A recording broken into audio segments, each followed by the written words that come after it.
Сегодня на площадке исторического парка «Россия. Моя история» проходит первый региональный слет хранителей истории, который действует в рамках всероссийского проекта «Хранители истории». На слете у нас будут проходить площадки мастер-классов, представленные школами республики. Будут проводиться выставки нашими партнерами, Национальным архивом, Бессмертный полк, ДОСААФ. «Россия. Моя история» также проводит свою выставку. Также для руководителей команд проводится семинар по сохранению объектов культурного наследия. И для детей будет проводиться конкурсная программа, по результатам которой должна выявиться команда, которая будет представлять республику на третьем всероссийском слете хранителей истории в республике Башкортостан. Проект ориентирован на детей и студентов в возрасте от 6 до 25 лет.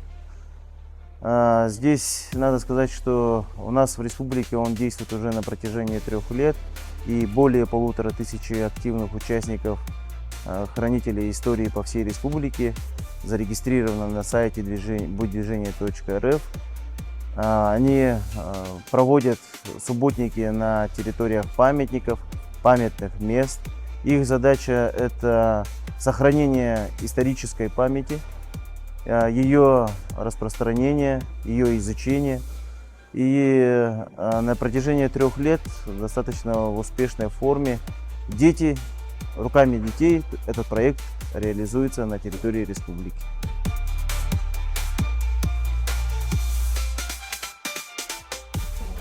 Мы все хранители памяти. И благодаря движению первых я оказался на этой замечательной выставке, где я смог потрогать сам и посмотреть, как оружие Великой Отечественной войны. И я хочу сказать, что это замечательная выставка.